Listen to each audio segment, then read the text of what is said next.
Let's talk about Substack, specifically how, why you might want to use Substack for digital ministry. Also, a couple things here. We're doing a little 2-camera action. See, camera 1, camera 2, because I just thought, I don't know, I like to try stuff like Substack, but let's talk about these cameras. Hey, this is going to be my me and you time camera, and that one's going to be the let's do something official. So if I'm over here, I'm just, chatting off the record, a little to the side. But this is like the let's talk about Substack. Okay, over here to you. Yeah, you hear that? I got a cold, or I'm on the back end of a cold, I think. It's called 2 young kids in daycare. We all get everything. Haven't had COVID yet, oddly enough. Take tests all the time, stick that stuff up my nose. But enjoy the voice, and let's talk about Substack. Substack. So first, what is Substack? Here it is from what it says on the internet. It's an online platform that allows writers to send digital newsletters directly to subscribers. Provides publishing, payment, analytics, design infrastructure to support with subscription newsletters. That's a big fancy way of saying it's like an email newsletter thing. With Substack, anyone can start a publication that combines a personal website, blog, an email newsletter, or podcast. It can do a lot. At its core, it's a way for you to write something, hit a button, and it goes to the people who've subscribed, right to their inbox. Or if they have the Substack app on their phone, they get a notification. There's a new thing for you to read. The cool thing about it is that it also publishes like a blog on a website kind of a thing. So imagine combining blogging and email newsletters into one, where your content lives on the internet. You can share each individual post in all the ways you share stuff. People can read it that way. People can subscribe so they get the emails, and then you have an email list of people who you are showing up in their inbox. Now, that is a key thing. We'll loop back to that in a second, the showing up in their inbox, having an email list. But this is really, I think, says something about the state of the internet and our psychology towards it. As much as, those short form swipe, swipe, swipe, vertical videos are everywhere, TikTok, Instagram Reels, YouTube Shorts, and they're great. I enjoy them. I'm making stuff for them all the time. As much as we like the bite-size, ephemeral content that's just gone before you know it, we also like the longer stuff. And I think Substack, over the past few years, it's been around and it's continued to grow. I think its emergence and kind of presence in these digital spaces shows that people still want to read stuff. Imagine getting an email you enjoy reading, having that like, ooh, I like this person or this newsletter, or hearing what they have to say. So it says something about just human psychology. We want the short stuff, but there's also space for the long stuff. Now, when it comes to ministry, I think this is pretty unique because we have a good track record of the long stuff. Like every week, there's like a 15 to 20 minute thing, sermon. That already says that we have been living in this long stuff game for a while. I mean, this whole book is pretty much filled with long stuff, except for like Jude and 3rd John or something. But even those are a good length. So all this is to say, I think that both these spaces, short form stuff, which is another conversation for another day, and this long form stuff like Substack, written stuff, there is a prime space for faith leaders, for churches to engage on this space. So we're going to talk about a few things, ideas for how you might use it and why, and then some of the value on having, an email list of people that you can connect with directly. How are we doing so far? Everyone feeling okay? This is going to be a fun video because I've been talking about Substack with some of my friends lately, the Digital Ministry Fellows from Convergence, the Convergence Digital Ministry Fellowship Program. I should know what we call them. I direct the program.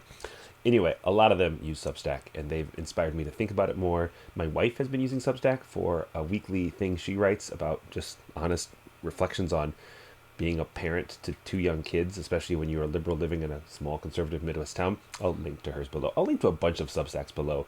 My wife's, Ashley Dargai, she's one of our digital ministry senior fellows at Convergence. She has one called Everything is Crumbling. Timothy Sylvia has one called Out of the Box, Unboxing. It's also great. Who else has them? Nathan Webb has one about digital ministry. His is phenomenal, Pulpit and Pixel or something like that. And Brandon Robinson writes his pretty regularly too. He probably has a name, but I just know it's from him and I read it. Those are some of my favorites. So all those are below. Okay, over here now. Okay, a few ideas for how you could use Substack. Your church probably sends emails. Most churches do. Chances are you're using some sort of, big email client to manage and send those. MailChimp is a very popular one. Constant Contact was and still is really big. We use Benchmark at Riverside for a lot of reasons. It's also good, but they're all kind of the same. You pay to have access to hold different numbers of emails and all that kind of stuff. The cool thing you could do with Substack, you could just use that, and it costs you nothing. You can grow. I'm pretty sure you can grow your email list to any size, and there's no cost to you for whatever size your email list is. So it's a nice way to weave around that whole how many people can you put on an email list threshold. There's some limitations. Some of those bigger platforms let you do segmentation, which can be really great. So you could have everyone in kind of as a database, and then you could segment. I don't believe Substack lets you do that. I don't think so. At least not easily. It's not built for that. It's built to send to all of your people. So if you wanted to do that, you might need to set up multiple Substacks, which gets confusing, and there's ways to hack the system.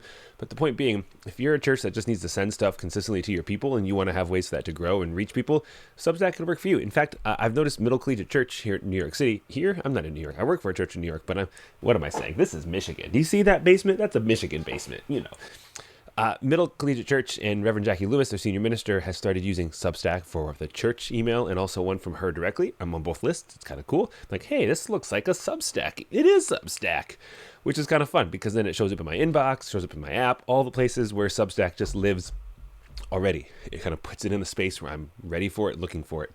So I think it's a cool thing that churches could do. Another thing you could do is this could literally be a place where you just publish your sermon manuscript. Imagine that, just an email thing dedicated to your sermon manuscript. In fact, that's what Nadia Boltz-Weber does on hers. What is hers called again? I forget. It's called this. Yeah, that's what it's called. You could just do that. Just publish your sermon manuscript every Sunday afternoon even. How cool would that be? Now, Substack has a lot of features built into it. It can have your piece be turned into a podcast. It can read it by a robot, which is interesting.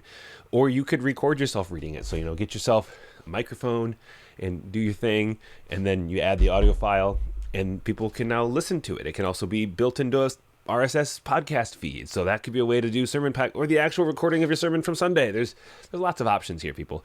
The point being, there's some easy ways you could use this to reach your congregation with some things that they just need to hear. You could also think of new stuff you could put on this. It could be like a daily devotional, sermon prep stuff. There's lots of interesting things that written content is good for, that you could then just make available to people that revolve around what you're doing already as a church, as a faith leader. So that's some ideas for how you might want to use it. Got any more? If you have more ideas, drop them in a comment below. I'd love to hear what else you're using Substack for, or how else it could be useful. Now, back to the email list thing. Why is it helpful, important, essential to have an email list that you can reach to directly? Well, a lot of times we post stuff on all these social media platforms, Facebook, X, do we still use that? Instagram, TikTok, YouTube, Shorts, long form, all these places where stuff gets put. And you might be thinking, great, I'm reaching all the people. I have this many number of followers on my Facebook page. Every time I post, that number sees it, right? No, not at all. TikTok, you might have this many followers. Your videos, you see the numbers of views. They are a fraction of your total following. Welcome to the algorithm. You are at the mercy of the algorithm. None of this is chronological. Once upon a time, things were chronological, and the things you posted would actually be seen by the people who chose to follow you. We used to have the social graph, where you saw stuff from people who you were connected to socially, and that's been shifted towards the interest graph, where the algorithm tries to show you things that it thinks you will be interested in. It's basically based on other people like you with similar online habits. They enjoy this, and so we think you will too. Chances are they're right. A lot of times you do enjoy the thing that other people who have similar online habits as you have. That's because the algorithm is just tracking all the data and saying, based on bing. And its goal is to just keep you on the platform. So the goal of these social media platforms is not to show you all the people who you have followed or are connected to. Their goal is just to keep you scrolling and tapping and doing stuff. That's how they win. That's how they get more ads in front of you, which is how they get more money, which is capitalism. Now, when you have a dedicated email list, like Substack lets you have, You are no longer at the mercy of, does the algorithm want this? Will it surface through the murky waters of the algorithm? No, it's just a matter of, does the person check their email? And most people tend to, but you are now no longer at the whims of the robots. You're at the whims of just someone's overwhelmed inbox, which is another reality, let's be honest. I mean, but it's at least giving the person the choice to see it or archive it or not see it or whatever that rhythm might be, rather than just hoping and praying that, dear Mark Zuckerberg, please let my post get to my followers. So I think it's important to have an email list, whatever you're using. If your church uses a different platform already, great. How are you using it? Why are you using it? Be intentional about what this whole thing is. And I think a thing like Substack just really packages that all together. It kind of takes email list, it takes blogging, and it puts it in this kind of like social media-ish-esque container. What did I just say there? S-ish-esque? I was trying to say social media-esque, social media-ish. I think I was going for ish, but I just turned it into something else. That was fun. I'm enjoying this 2-camera thing. Are you enjoying this 2-camera thing? Let's just pause for a minute and leave a comment. 2-camera yes, 2-camera no. Okay, help me out, thanks. So, all of this is to say, Substack, it's a thing. You should probably be aware of it. I think it has a viability for the future of just internet, because it kind of combines all these things together. And I love how it sits in contrast with the vertical short form reality that we're all obsessed with, myself included. I mean, I'm making a daily TikTok, Instagram Reels project right now called Bible in a Minute. If you haven't seen it, it's a lot of fun. You should totally check it out. All of this to say, yeah, good stuff coming here and everywhere. But I'd love to know, are you on Substack? Do you know someone who is? Leave a comment with your Substack or the ones you like the most. Check the description for the ones that I mentioned earlier, my wife's and some of the digital ministry senior fellows. I do one, this whole digital ministry stuff I write on a Substack. So if you haven't subscribed, click and subscribe to that one too. And we'll talk about more stuff coming up. I promise. I've actually got stuff. Yeah, is it too early to say I'm back? Give me until the new year. It's currently mid-November.